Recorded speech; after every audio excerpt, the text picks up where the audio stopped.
நீங்க ரெடினே நம்முடைய பத்திரிகை அன்பர்களுக்கு எங்களுடைய மாலை வணக்கத்தை தெரிவித்துக் கொள்கின்றோம். அன்பு சகோதரர்களே, சகோதரிகளே, இன்று நம்முடைய சட்டப்பேரவையில் மாண்புமிகு முதலமைச்சர் ஐயா ஸ்டாலின் அவர்கள் கரூரில் செப்டம்பர் 27ஆம் தேதி சாயங்காலம் நடந்த அந்த அரசியல் கூட்ட நிகழ்வுல 41 அப்பாவி பொதுமக்கள் தங்களுடைய உயிரை இழந்திருக்கின்றார்கள். அது சம்பந்தமாக முதலமைச்சர் அவர்கள் பேசுகின்ற பொழுது வழக்கம் போல அரசின் மீது தவறில்லை என்றும் காவல்துறையின் மீது தவறில்லை என்றும் பேசியிருக்கின்றார்கள். அதே நேரத்தில் கரூரில் காவல்துறை பந்தோபஸ்த் கொடுத்தது மொத்தமாக 606 பேர் அந்த அரசியல் கூட்டத்திற்கு காவல்துறை பாதுகாப்பு அளித்தார்கள் என்று சொல்லியிருக்கின்றார். 28 செப்டம்பர் கரூரில் நடந்த பத்திரிகையாளர் சந்திப்பில் ஏடிஜிபி திரு டேவிட்சன் அவர்கள் 500 பேர் பாதுகாப்பில் இருந்ததாக சொல்லியிருக்கின்றார். இன்று காவல்துறை ஒரு பத்திரிகையாளர் செய்தி குறிப்பு வெளியிட்டிருக்கிறாங்க. அதுல சம்பவ இடத்துல 350 பேர் இருப்பதாக சொல்லியிருக்கின்றார். மிச்சம் 150 பேர் வேறு வேறு இடத்துல இருந்தாங்க. இன்று இந்த வழக்கு சிபிஐக்கு மாற்றப்பட்ட பிறகு தமிழக அரசினுடைய முதலமைச்சர் ஒரு நம்பர் சொல்றாங்க 606, ஏடிஜிபி கரூர்ல 500, 28 செப்டம்பர்ல. இன்னைக்கு வந்திருக்கக்கூடிய காவல்துறை செய்தி குறிப்பு சம்பந்தப்பட்ட இடத்துல பந்தோபஸ்த் என்பது 350. இதுல இருந்தே நமக்கு பல விஷயம் தெரியுது. நிகழ்ச்சி எல்லாம் நடந்து முடிந்து அப்பாவி பொதுமக்கள் எல்லாம் இறந்த பிறகு இன்னைக்கு வழக்கு சிபிஐக்கு போன பிறகு முன்னுக்கு முரணாக பல விஷயங்களை தமிழக அரசு, அதுவும் குறிப்பாக சட்டப்பேரவையில் சொல்லிக் கொண்டிருக்கின்றார். இது வன்மையாக கண்டிக்கத்தக்கது மட்டுமல்ல, அதே நேரத்தில் தங்கள் மீது தவறு இல்லை என்பதை காட்டுவதற்காக இந்த பொய்களை எல்லாம் கட்டவிழ்த்து விட்டிருப்பதாக நாங்கள் பார்க்கின்றோம். இது முதல் விஷயங்கள். இரண்டாவது, உச்சநீதிமன்றம் சில கருத்துக்களை சொல்லி இருக்கின்றார்கள். காவல்துறையின் மீது தவறு, அரசு அதிகாரிகள் செய்திருக்கக்கூடிய தவறு. சென்னை உயர்நீதிமன்றத்திலேயே சில கருத்துக்கள் பதிவாகி இருக்கிறது. ஆனா முதலமைச்சர் அவர்கள் இன்னைக்கு பேசியிருக்கக்கூடிய விஷயத்தெல்லாம் பார்க்கும் பொழுது அரசின் மீதோ அங்கிருக்கக்கூடிய அதிகாரிகள் மீதோ அங்கிருக்கக்கூடிய காவல்துறையின் மீதும் எந்த தவறும் இல்லை என்பதை போல் பேசிக் கொண்டிருக்கின்றார்கள். அதையும் இந்த நேரத்தில் மக்கள் மன்றத்தில் சுட்டிக்காட்ட விரும்புகின்றோம். இந்த நேரத்தில் முதலமைச்சர் அவர்கள் முன்னுக்கு முரணாக பேசுவதை விட்டுவிட்டு உச்சநீதிமன்றம் அமைத்திருக்கக்கூடிய அந்த குழு சிபிஐக்கு முறையாக அவங்க ஆதரவு கொடுத்து உண்மை குற்றவாளிகளை கண்டுபிடித்து வெளியே கொண்டு வருவதற்கான முயற்சியில் இறங்க வேண்டும் என்று இந்த நேரத்தில் வலியுறுத்துகின்றோம். அதை தாண்டி பத்திரிகை நண்பர்களுக்கு கேள்வி இருக்கும், பதில் சொல்றாங்கன்னா கேளுங்க.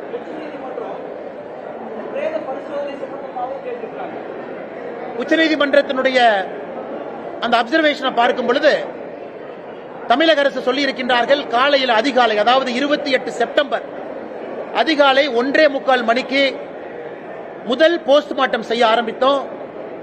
மத்தியானம் 1 மணி முடியும் பொழுது 39வது உடலை போஸ்ட்மார்ட்டம் செய்து முடித்தோம் என்று சொல்லி இருக்கின்றார்கள். காலையில 1:45 ஆரம்பிச்சு மத்தியானம் 1 மணி வரைக்கும். உச்சநீதிமன்றத்தினுடைய நீதியரசர்கள் கேட்டிருப்பது, அந்த போஸ்ட்மார்ட்டம் செய்யறக்கே 2 டேபிள் தானே இருக்கு, அப்படி இருக்கும் பொழுது நீங்க சொல்லி இருக்கக்கூடிய டைம் எதுவும் மேட்ச் ஆகலையே. அதை மறைப்பதற்காக இன்னைக்கு முதலமைச்சர் சட்டப்பேரவையில் இவர் புதுசா ஒன்று கொண்டு வர்றார். 24 மருத்துவர்கள் தலைமை அப்படின்னு புதுசா ஒன்று சொல்றார். 24 மருத்துவர்கள் தலைமையில இந்த உடல் ஆய்வுக்கூறு நடந்துச்சு, போஸ்ட்மார்ட்டம் நடந்துச்சுங்கிறாங்க. இன்னைக்கு உச்சநீதிமன்றம் கேட்கின்ற கேள்வியும் மக்கள் கேட்கிற கேள்வியும், காலையில 1:45க்கு 24 அரசு அங்க வரல, மருத்துவர்கள் வரல. முதல் 4 மணி நேரம் 5 மணி நேரத்தில் எத்தனை போஸ்ட்மார்ட்டம் பண்ணீங்க? முதலமைச்சர் சென்னையிலிருந்து அவசரமா வர்றாங்க. அவர் போவதற்கு முன்பே உதயநிதி ஸ்டாலின் துபாயிலிருந்து வர்றாரு. வந்தவுடனே போறதுக்கு முன்னாடி சில பேருக்கு மாலை போடணும், மரியாதை செய்யணும், போட்டோ எடுக்கணும் என்பதற்காக அவசர கதியிலே இந்த போஸ்ட்மார்ட்டம் செய்ததாகத்தான் நாங்கள் பார்க்கின்றோம். இது நிச்சயமாக சிபிஐ என்கொயரியில் இது வெளியே வரும். 2 டேபிள் வச்சுக்கிட்டு 39 பேர் அன்னைக்கு நீங்க 12 மணி நேரம் கணக்காட்டுறீங்க, அது வாய்ப்பே இல்லை. மருத்துவர்களும் பற்றாக்குறை தான். ஏன்னா சிபிஐ வந்ததுக்கு அப்புறம் லாக் எடுப்பாங்க, கால் லாக் எடுத்து பார்ப்பாங்க, யார் எப்ப வந்தாங்க, யாரு போனாங்க. அதனால அதுவரை பொறுத்திருப்போம். நிச்சயமாக அரசனுடைய பொய்களும் மாண்புமிகு முதலமைச்சர் ஐயா ஸ்டாலின் அவர்களுடைய பொய்களும் அன்னைக்கு வெளியே வரும் என்கின்ற முழு நம்பிக்கை எங்களுக்கு இருக்கு. அதே வேளையில் இந்த உடற்கூறாய்வு சம்பந்தமா அரசியல் செய்ய வேண்டாம் அப்படின்னு சொல்லி சுகாதாரத்துறை அமைச்சர் மா. சுப்பிரமணியன் வந்து எடப்பாடி பழனிசாமி சொல்லியிருக்காரு. ஆனா இதுல அரசியல் செய்வது அப்படிங்கறதே கிடையாதுங்கண்ணா. உச்சநீதிமன்றம் கேட்ட கேள்வியை நாங்க கேட்கிறோம், புதுசா நம்ம கேட்கலையே. உச்சநீதிமன்றத்தில் தமிழக அரசு வைத்திருக்கக்கூடிய வாதத்தில் இருக்கக்கூடிய ஓட்டைகளை உச்சநீதிமன்றம் சுட்டிக்காட்டி இருக்கின்றார்கள். அதன் அடிப்படையில் நம்ம கேட்கிறோம். இவர்கள் புதிதாக 24 மருத்துவர்கள் வந்தாங்க, 24 பேர் சேர்ந்து போஸ்ட்மார்ட்டம் பண்ணாங்க. போஸ்ட்மார்ட்டம் நமக்கு தெரியும், ஒரு மருத்துவர் இருப்பாங்க, அசிஸ்ட் பண்றதுக்கு இருப்பாங்க. போஸ்ட்மார்ட்டம் நடக்கும் சராசரியாக 45 நிமிடம் 1 மணி நேரம் வரைக்கும் அது போகும். அப்படி இருக்கும் பொழுது இவங்க சொல்ற கணக்கு எங்கேயுமே டேலி ஆகலையாங்கன்னா. 1:45 காலையில் ஆரம்பிச்சோம், மத்தியானம் 1 மணிக்கு முடிச்சோம், 39வது பாண்டியை ஹேண்ட் ஓவர் பண்ணிட்டோங்கிறாங்க. அதனால்தான் திரும்ப திரும்ப இவர்கள் எதையோ மறைத்து எதையோ செய்ய போய் எங்கேயோ போய் மாட்டிக்கிட்டாங்க. எந்த காரணத்துக்கும் சிபிஐ என்கொயரி நடக்கக்கூடாது என்று தலைகீழாக நின்றார்கள். இன்னைக்கு அது நடக்குது, மாட்ட போறாங்கன்னு தெரியும். அதற்காக இவங்களே நெரட்டிவ் செட் செய்வதாகத்தான் நாங்க பார்க்கிறோம். அவங்களுக்கு என்னென்ன வேலை? அவங்களுக்கு வேலை இல்லை, மிரட்டுறதா அவங்களுக்கு வேலை. அதனால் திரும்ப திரும்ப நான் சொல்வது இதுதான். அண்ணன் திருமாவளவன் அவர்கள் முதலமைச்சர் ஐயாவை போய் சந்திக்கிறாங்க. சந்திங்க. முதலமைச்சரை சந்திச்சு என்ன சொல்றாங்க?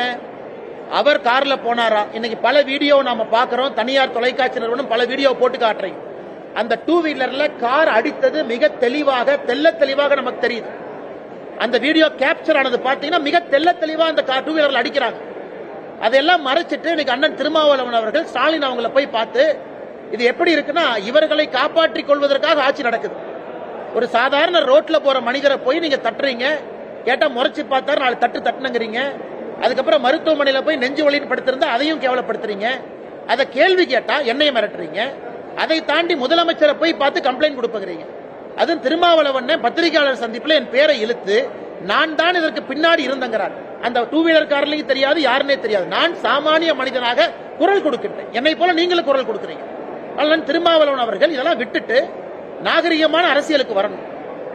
இது போன்ற வன்முறை, வெறுப்பு அரசியல், மிரட்டுவது, ரோட்ல போறவங்களை இடிப்பது, கேள்வி கேட்டா அடிக்க போவது, இது எந்த விதமான அரசியல்? இவங்க தமிழ்நாட்டில் என்ன மாற்றத்தை கொடுக்க போறாங்க? இவர்களால் என்ன மாற்றம் நடக்கும்? வன்முறை அரசியல்னால யாருக்கு என்ன லாபம்? அதனால அதற்கெல்லாம் நாங்கள் பயப்பட போவது கிடையாது. உங்களுக்கு தெரியும், அண்ணாமலை பொறுத்த வரைக்கும் ஒரு அடி அடிச்சா 2 அடி கொடுக்குறாங்க. மொத்தம் மாதிரி வாங்கிட்டு போற அல்ல இல்ல. அதனால அதற்கும் தயார் தான். நீங்க வரணும் வாங்க. அதனால இந்த உருட்டல் மிரட்டல் என்கிட்ட வச்சுக்காதீங்க. இதையெல்லாம் பார்த்து காவல்துறை அதிகாரியாக இருந்து அரசியலுக்கு வந்திருக்கேன், பல ரவுடிகளை டீல் பண்ணிருக்கேன். இந்த வேலையில என்கிட்ட வச்சு கூடாது. அதே நேரத்தில் முதலமைச்சர் நான் சொல்றது, நீங்க உள்ள பூந்து ஏன் எஃப்ஐஆர் போடல? இந்த மாநிலத்தினுடைய முதலமைச்சர் நீங்க ஏன் அரெஸ்ட் பண்ணல? மிக தெளிவாக ரோட்ல வன்முறை நடந்திருக்கு. உங்களுடைய கூட்டணி கட்சியை சார்ந்தவங்க எம்பி கார்ல இருக்காரு, அவர் இறங்குறாரு, சுத்தி அத்தனை பேர் இருக்காங்க. அப்ப முதலமைச்சர் அவர்கள் சாமானிய மனிதனுக்கு ஒரு பாதுகாப்பு கொடுக்க முடியலனா, காவல்துறையினுடைய அமைச்சராக இருக்கக்கூடிய மு.க. ஸ்டாலின் அவர்கள் அந்த பதவியில் உட்காரணுமா? ஒரு சாமானிய மனிதனுடைய பாதுகாப்பை உறுதி செய்ய முடியவில்லை என்றால் முதலமைச்சர் என்கின்ற நாட்கள் எதுக்கு வேணும்? அப்ப சாமானிய மனிதனுடைய பாதுகாப்பு முக்கியம் இல்ல, கூட்டணி கட்சி அண்ணா திருமாவளவன் தான் முக்கியம் என்று முதலமைச்சர் அவரும் முடிவெடுத்துட்டார். இதை தமிழக மக்கள் அண்ணா இன்னைக்கு அந்த காலம் மாதிரி இல்ல, டிவியில நீங்க அத்தனை ஆங்கிள் போட்டோ எடுக்கிறீங்க, இந்த ஆங்கிள் அந்த ஆங்கிள் போடுறீங்க, தனியார் தொலைக்காட்சி எல்லாத்தையும் நம்ம பாக்குறோம், வேறு வேறு ஆங்கிள் காட்டுறீங்க. சாமானிய மனிதனுக்கு தெரிந்துவிடும் யார் ஏமாத்துறாங்க, யாரு பொய் சொல்றாங்க. அதனால் முதலமைச்சர் இதில் தலையிட்டு நடவடிக்கை எடுத்து காவல்துறையினுடைய மானத்தையும் அரசனுடைய மானத்தையும் காப்பாற்றும். கரூர் சம்பவத்தில் உள்ள அந்த கைது செய்யப்பட்ட மாவட்ட செயலாளருக்கு இன்னைக்கு நீதிமன்றம் ஜாமீன் கொடுத்திருக்குது. இது வந்து தங்களுக்கு கிடைத்த முதல் வெற்றி அப்படின்னு சொல்லி தாவேகா அண்ணா, தாவேகா அவங்க புரிஞ்சுக்கணும், எல்லாரும் புரிஞ்சுக்கணும். நான் தான் முதல்ல இருந்து சொல்றேங்கன்னா, இதுல திரு விஜய் அவர்களை அக்யூஸ் நம்பர் 1 போட முடியாது. அதே நேரத்தில் ஜாமீன் என்பது இயல்பாக எல்லாருக்கும் கிடைக்கத்தான் போகுது. இவங்க யாரும் போய் கொலை பண்ணல, யாரும் கத்தி எடுத்து குத்துல. தவறு நடந்திருந்தால் சிபிஐ வர்றாங்க, அதுக்கான சார்ஜ் ஷீட் பண்ணுவாங்க, எவிடன்ஸ் கொடுப்பாங்க. இன்னைக்கு ஒருவேளை வேகமா ஜாமீன் கிடைச்சிருக்குன்னா அரசு தரப்பு வழக்கறிஞர்கள் அவங்க குற்றச்சாட்டு வச்சிருக்கிறாங்க, குற்றச்சாட்டுக்கான ஆதாரத்தை கொடுக்க முடியவில்லை என்ற அர்த்தம் தான். ஜாமீன் கிடைச்சிருக்குன்னா அரசு தரப்பு வழக்கறிஞர்கள் அப்ப அவங்களால எவிடன்ஸ் கொடுக்க முடியல, அப்ப எவிடன்ஸ் இல்ல. இது ஒரு ஆங்கிள். இன்னொன்று, நீதிமன்றத்தை பொறுத்தவரை எங்கேயும் போக மாட்டாங்க, உள்ளூர்ல தான் இருப்பாங்க. ஜாமீன் போட்டு நீங்க வந்து காவல்துறைக்கு வந்து விசாரணைக்கு ஒத்துழைக்கலாம் சொல்லியிருக்கலாம். ஆனால் இதை பெரிதுபடுத்துவதை விட இந்த நிகழ்வுக்கு பின்னால் யார் இருந்தார்கள் என்பது முக்கியம். அது சிபிஐ என்கொயரியில் முழுமையாக வெளியே வரும் என்கிற நம்பிக்கை எனக்கு இருக்கு.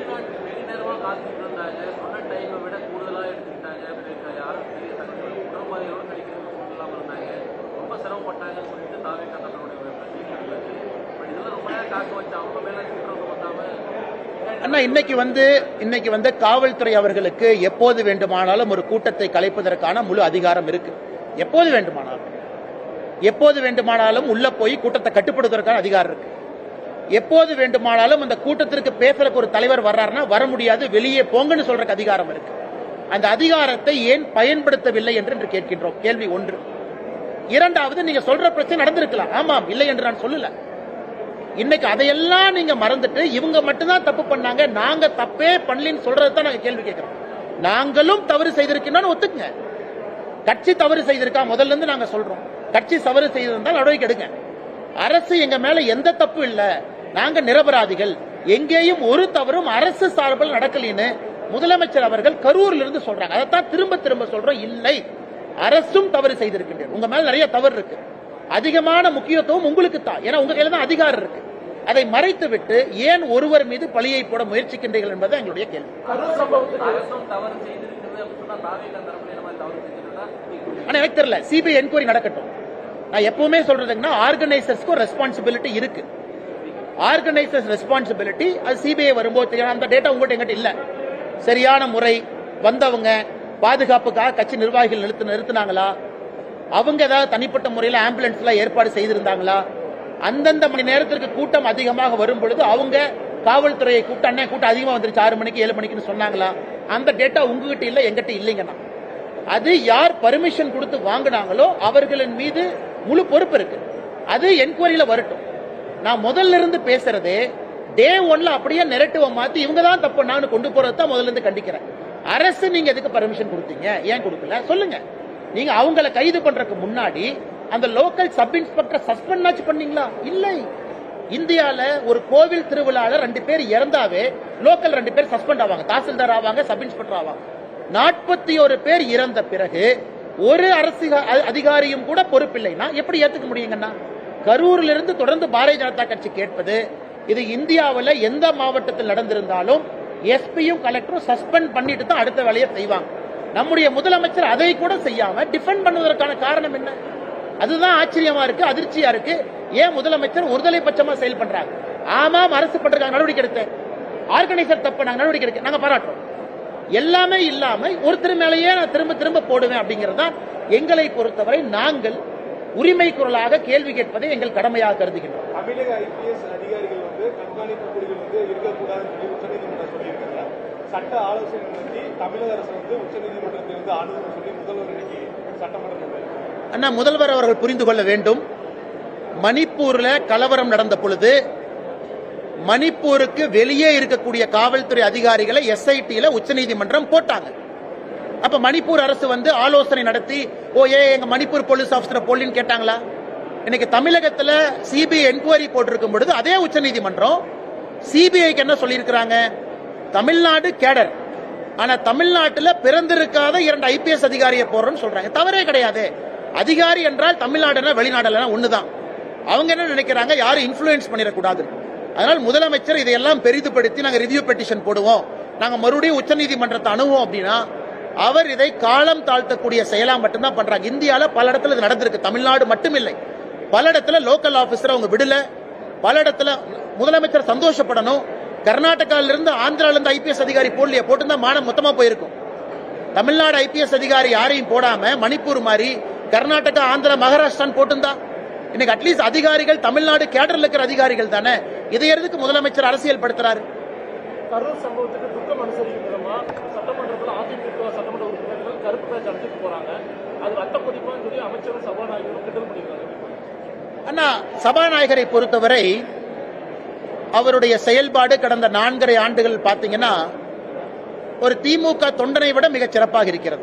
முழுசா 100 மார்க் கொடுத்துடலாம். திமுக தொண்டன் கூட கட்சி அந்த அளவுக்கு டிஃபெண்ட் பண்ணல. சபாநாயகர் முழுமையாக திமுகவை டிஃபெண்ட் பண்ணி 100க்கு 100 மார்க் வாங்கியிருக்காரு. முழு பாராட்டு அவருக்கு. ஆனா சபாநாயகர் வேலையை ஒரு நாளும் செய்யல. அவர் சபாநாயகர் இருக்கையில் அமர்ந்து கொண்டு அவர் இத்தனை காலமாக செய்வதெல்லாம் திமுக தொண்ட வேலை தான். இது மட்டும் இல்ல, இன்னைக்கு நம்முடைய பாரதிய ஜனதா கட்சியினுடைய 4 எம்எல்ஏக்கள், நம்முடைய மாநில தலைவர் அண்ணன் நயினார் நாகேந்திரன் அவர்கள், நம்முடைய கோயம்புத்தூர் தெற்கு தொகுதி எம்எல்ஏ அக்கா வானதி ஸ்ரீனிவாசன் அவர்கள், மொடக்குறிச்சி சரஸ்வதி அம்மா, நம்முடைய காந்தி ஐயாவை பல இடத்துல சபாநாயகர் அவமானப்படுத்தியிருக்கார். மைக் ஆஃப் பண்றது, அவங்க பேசும்போது ஏளனமா பார்க்கிறது, இது கடந்த 4.5 ஆண்டுகள்ல தொடர்ச்சியா செய்யறாங்க. இன்னைக்கு அனைத்து இந்திய அண்ணா திராவிட முன்னேற்ற கழகத்தினுடைய சட்டமன்ற உறுப்பினர்கள் அந்த கருப்பு பேட்ச் அணிந்திருக்கும் பொழுது அதையும் மிக கேவலமாக சித்தரிச்சிருக்கிறாங்க.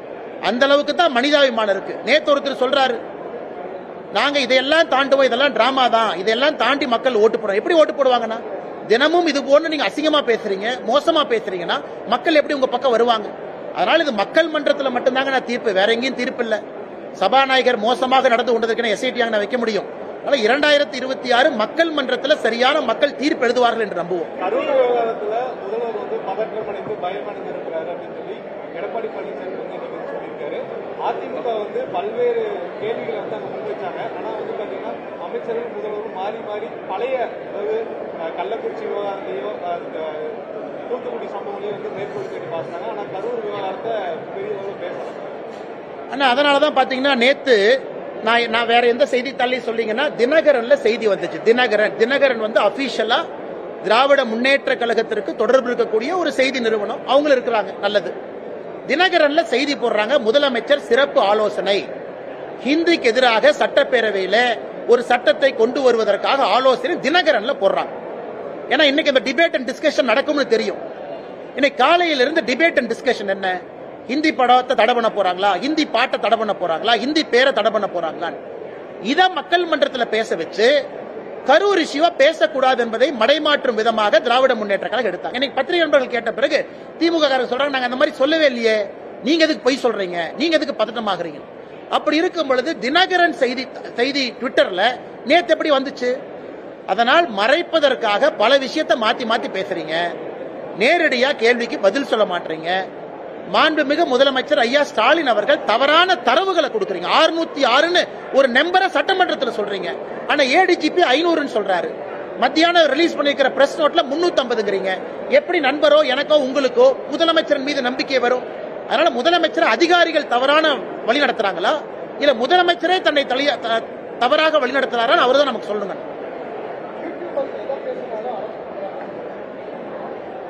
ஆனா இவங்க இன்னைக்கு பெண்களின் மீது கை வைக்கிறவன், ரோட்ல வந்து தாலி செயினை பறிக்கிறவன், அவன் அரெஸ்ட் பண்றதுக்குலாம் டைம் இல்ல. இந்த 2 மணிக்கு இந்த யூடியூப் நடத்துற வீட்டுக்கு போறாங்களா, இதுக்கு தான் டைம் இருக்கு. அதனால இன்னைக்கு ரவுடிகள்லாம் ஜாலியா சுத்திட்டு இருக்கான். எங்கேயா சுத்திட்டு இருக்கேன்னா 10 மணிக்கு அண்ணே அவங்க எல்லாம் யூடியூப்காரன் அரெஸ்ட் பண்ண போயிருக்காங்க, அதான் கத்தியோட சுத்திட்டு இருக்காரு. அது போன்ற தமிழகத்தினுடைய சட்டம் ஒழுங்கு நிகழ்வு நடந்து கொண்டிருக்கிறது, வன்மையா கண்டிக்கத்தக்கது. அப்படி யூடியூப்காரன் அரெஸ்ட் பண்ணால் 24 மணி நேரத்தில் பெயில் கொடுக்கத்தான் போறாங்க. எல்லாரும் கருத்துரிமை இருக்கு, பேச்சுரிமை இருக்கு.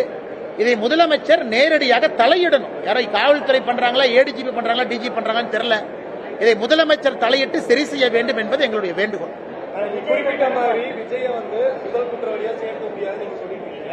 ஆனா தமிழக அரசு வந்து உச்ச நீதிமன்றத்திலும் சரி, நீங்க சட்டமன்றத்திலும் சரி, விஜய் வந்து இனி வந்து பாதிக்கப்பட்ட மக்களை சந்திக்கல, அந்த இடத்துல வந்து பார்க்கல, உடனே அந்த இடத்துல ஓடிட்டாங்க அப்படிங்கிற தரவுகளை வந்து மீண்டும் சொல்றாங்க. அண்ணே நான் உங்களுக்கு ஏற்கனவே சொன்னேன், நாளைக்கு இன்னொரு அரசியல் கட்சி நடக்கக்கூடாது.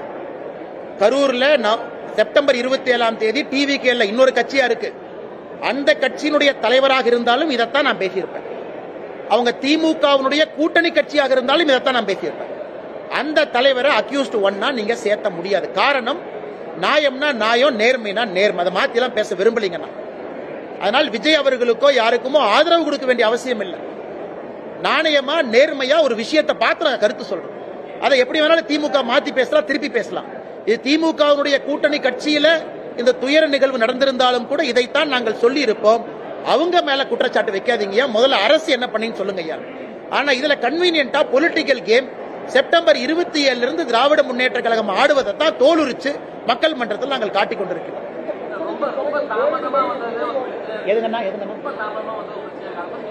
அண்ணா நான் பேசுற தலைவா, இங்க பாருங்க தலைவா, சாரி சார். அதாவது நான் முதல்ல சொன்னாங்க, கரூர்லயும் டிவிக்கு அவர்களுடைய அனுமதி கடிதம் 3 மணியிலிருந்து 10 மணி வரை கொடுக்குறாங்க. காவல்துறை அதை வாங்கி அதை கையெழுத்து போட்டு ஏத்துக்கிறாங்க. நீங்களே சொல்லுங்க, பத்திரிகை நண்பர், நீங்க பல இடத்துக்கு போறீங்க, டிவி எல்லாம் கவர் பண்றீங்க, 7 மணி நேரம் ஒரு நிகழ்வு நடத்த முடியுமான்னு சொல்லுங்க. 3 மணியிலிருந்து 10 மணி வரை அப்படின்னு டிவிக்கு அவனுடைய அனுமதி கடிதத்துல நீங்கள் அனுமதி கொடுத்து கையெழுத்து போட்டிருக்கும் பொழுது விஜய் 3 மணிக்கு வரலாம், 4 மணிக்கு வரலாம், 9 மணிக்கு வரலாம், 10 மணிக்கு வரலாம். அதனால் இதையெல்லாம் நான் ஒரு முதலமைச்சர் சொல்றாங்கன்னு ஏற்றுக்கொள்வதற்கு தயாரா இல்ல. நீங்க அனுமதி கொடுக்கும் பொழுது 3 லிருந்து 5, 7 லிருந்து 9, 5லிருந்து 7 2 மணி நேரம் ஏன் கொடுக்கல? இன்னைக்கு வந்து ஏன் இப்படி சொல்றீங்க? இது காவல்துறை எஸ்பி மேல தவறு இருந்தா இன்னைக்கு முதலமைச்சர் எஸ்பி மீது நடவடிக்கை எடுத்திருந்தா நான் அதை பேசவே மாட்டேன். இன்னைக்கு கரூர் எஸ்பியின் மீதோ கலெக்டரின் மீதோ முதலமைச்சர் நடவடிக்கை எடுத்திருந்தால் நான் முதலமைச்சரை சொல்லியிருப்பேன், ஐயா நீங்க நடவடிக்கை எடுத்திருக்கீங்க, சந்தோஷம், நீங்க நடவடிக்கை எடுத்திருக்கீங்க, தப்பு செஞ்ச அதிகாரிகள் மீது நடவடிக்கை எடுத்திருக்கீங்க, இது ஒரு நல்ல முன்னுதாரணம். அதே போல வேறு யாரு தவறு செய்த எடுத்து இந்த மாதிரி நான் பேசிருக்கவே மாட்டேன். யாரு மேலையும் நடவடிக்கை எடுக்கல, தாசில்தார் மேல எடுக்கல, லோக்கல் சப் இன்ஸ்பெக்டர் மேல எடுக்கல, யாரு மேலும் எடுக்காம இவங்க மட்டும்தான் தப்பு பண்ணாங்கன்னா எப்படிங்கன்னா ஏத்துக்க முடியும்? இதே முதலமைச்சர் நடவடிக்கை எடுத்திருந்தால் நிச்சயமாக நான் வேற மாதிரி தான் பேசியிருக்கேன். ஆனா நீங்க நடவடிக்கை எடுத்தீங்க, அரசு சந்தோஷம், மத்தவதை பாருங்க. எதையுமே எடுக்காம முத நாள்ல இருந்து இவங்க தான் தப்பு பண்ணாங்க, இவங்க தான் தப்பு பண்ணாங்க, எப்படி நான் ஏத்துக்க முடியும்? 15,000 கோடி வந்து பாஸ்கான் நிறுவனம் தமிழகத்தில் 15,000 கோடி முதலீடு செய்ததா வந்து அந்த தமிழக அரசுடைய ஆனா முதலமைச்சருக்கு ஆங்கிலம் தெரியாது, பாக்ஸ்கான் காரங்களுக்கு தமிழ் தெரியாது, அந்த ரூம்ல உட்கார்ந்து என்ன பேசினான்னு உங்களுக்கும் தெரியாது, எனக்கும் தெரியாது. இதை வந்து நம்ம டிஆர்பி ராஜா அண்ணன் ரொம்ப கன்வீனியன்டா பாக்ஸ்கான் வந்தாங்க, ஒரு போட்டோவை போட்டு 15,000 கோடி 14,000 வேலை வாய்ப்பு அப்படி அப்படின்னு அடிச்சு விட்டாரு. பாக்ஸ்கான்காரன் அவன் பல பிரச்சனை அவனுக்கு இருக்கு. ஏன்னா ஆந்திரால இருந்து போன் பண்ணுவாங்க, மகாராஷ்டிரால இருந்து கூப்பிடுவாங்க, ஒரிசால இருந்து கூப்பிடுவாங்க. அதனால பாக்ஸ்கான்காரங்க அப்படியெல்லாம் பொய் சொல்லிட்டுலாம் போக முடியாதுங்க. அவங்க என்ன சொன்னாங்க, ஐயா நாங்க உங்க கூட்டத்துக்காக வரல, ஒரு ஆண்டுகளுக்கு முன்பே முடிவு செஞ்சோம் இந்த இடத்துல எக்ஸ்பான்ஷன் பண்ணணும், அதுபடித்தான் பண்ணணும். பாக்ஸ்கான் நிறுவனம் இன்று உண்மையை பேசிய பிறகு தமிழக அரசுக்கு பிரச்சனை. இத தமிழக அரசுக்கு என்னுடைய அறிவுரை என்னன்னா, தமிழ்நாட்டில் இன்னைக்கு டீ கடை ஆரம்பிச்சா கூட திராவிட மாடல் போர்டு வைக்கிறீங்க, ஏன்னா எல்லாம் அநியாயமா? அங்க பாத்தீங்கன்னா ஆந்திர பிரதேசல அண்ணன் சந்திரபாபு நாயுடு $15 பில்லியன் 15 பில்லியன் விசாகப்பட்டினத்துல கூகுளை கொண்டு வந்து ஏஐ டேட்டா சென்டர் சத்தமே இல்லாம இறக்கிட்டார். 15 பில்லியன் எங்க? ஏன்னா 2 சோப் டப்பா தயாரிக்கிறது எங்க? அதனால அண்ணன் டிஆர்பி ராஜா அவர்கள் நல்ல முதலமைச்சர் ஏமாத்துறார். 2 பேர் வந்தா போதும், புடிச்சு கொண்டு வந்து கோட்டை மாட்டி போட்டோ எடுத்து போடுற போஸ்டர் அப்படின்னு. இதெல்லாம் ரொம்ப நாளைக்கு இந்த உண்மை நிக்காது. இன்னைக்கு பக்கத்துல சத்தம் இல்லாத கர்நாடகா, மகாராஷ்டிரா, ஆந்திரா, தெலங்கானா பாடுங்க, சத்தம் இல்லாம 1000 கோடிகள் உள்ள வருது. அதனால் இவர்கள் தேவையில்லாம ஆடம்பரமாக விளம்பரப்படுத்தி திராவிட மாடல் இவங்களே சத்தம் போட்டு இன்னைக்கு மாட்டிக்கிட்டாங்க. அதான் உதாரணமா கொடுக்கிறேன். ஆந்திரா இன்னைக்கு எப்படி முன்னாடி போறாங்க, தமிழகம் முன்னாடி போக முடியும். அதனால் முதலமைச்சர் அண்ணன் டிஆர்பி ராஜா பேச்சை குறைத்து செயல் அதிகமா ஈடுபடணும். இந்த பாக்ஸ்கான் கான்ட்ரோவர்சி அதிகமாக பேசுவதால் வந்த விளைவு தான் நான் பாக்குறேன். அதே மாதிரி கோவையில் நடைபெற்ற இந்த ஸ்டார்ட் அப் மாநாடு நிறைய அண்ணாண்ணே விஜய் தரப்புல இருந்து நேரடி எந்த விளக்கம் வரல. ஆனா அவருக்கு ஆதரவா வந்து பாஜகவும் அதிமுகவும் அதிகமாக வந்து குரல் கொடுக்கிறது கூட்டணி கிடைக்கக்கூடிய ஒரு யார் சொல்றாங்கன்னா, முதல்வரே நீங்க களத்துல சொன்னாரு, கூட்டணி மெகா கூட்டணிக்காக நீங்க வந்து பேசுறீங்க அப்படிங்கிற மாதிரி. அண்ணா உங்களுக்கு தான் அண்ணன் திருமாவளவன் இருக்காரு, எல்லாம் இருக்கிறீங்க, நல்லா பண்ணுங்க, அடிக்கடி சந்திக்கிறீங்க.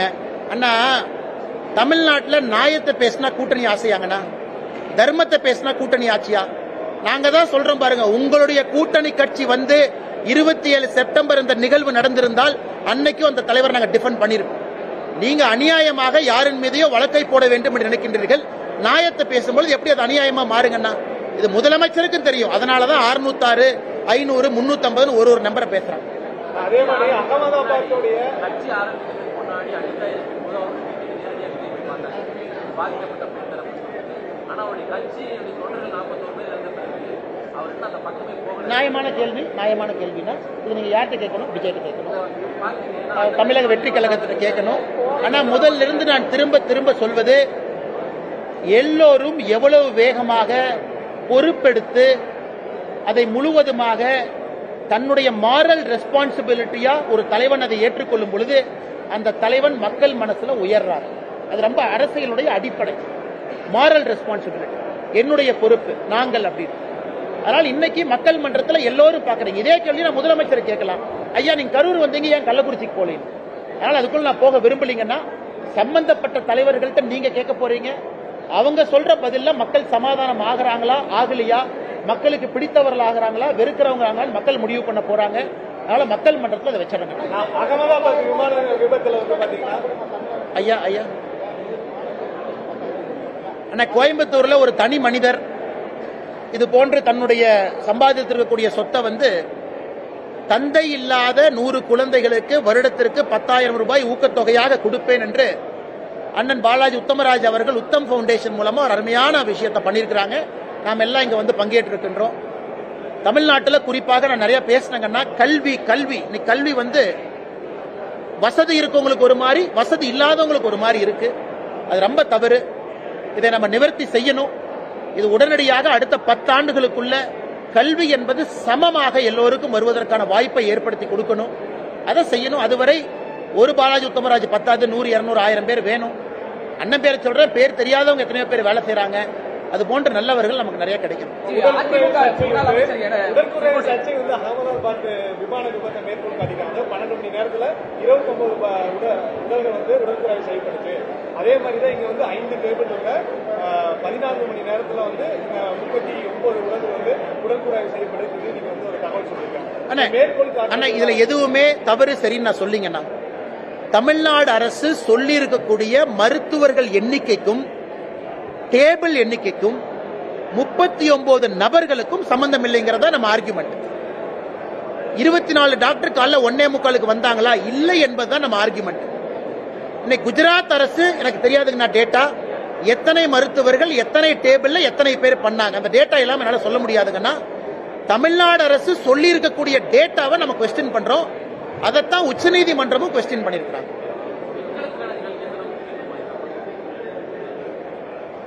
என்னை பொறுத்தவரை பெண்களுக்கான கல்வி என்பது ஆண்களுக்கு அளிக்கின்ற கல்வியை விட அதிக முக்கியத்துவமாக நான் பார்க்கிறேன். 2 சமந்தான். ஆனா பெண்களை ஏன் கொஞ்சம் மேல தூக்குறாங்கன்னா, ஒரு பெண்ணுக்கு கல்வி கொடுப்பதன் மூலமாக அந்த முழு குடும்பம் கல்வியால் முன்னாடி போறாங்க. அதனாலதான் மிக அதிக முக்கியத்துவம் நம்ம பெண்களுக்கு கொடுக்கிறோம். தமிழகத்தை பொறுத்தவரை நம்ம பாராட்டணும். இந்தியாவில் பெண்கள் அதிகமாக கல்வி கற்கக்கூடிய மாநிலமா தமிழ்நாடு தொடர்ந்து இருக்கும். மேற்படிப்புக்கு அதிகமாக போகக்கூடிய பெண்கள் இருக்கக்கூடிய மாநிலமும் நாம தான். மேற்படிப்பு படித்துவிட்டு வேலைக்கு போகக்கூடிய மாநிலமாகவும் நாம தான் இருக்கிறோம். ஆனா பத்தாதுங்கண்ணா. 50%, 40% என்பது பத்தாது. தமிழகம் இந்தியாவுக்கு முன்மாதிரியா இருக்கணும்.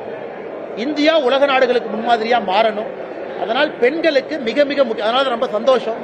தந்தை இழந்த பெண் குழந்தைகள், ஆண் குழந்தைகள் 2 பேர் வந்திருக்கிறாங்க.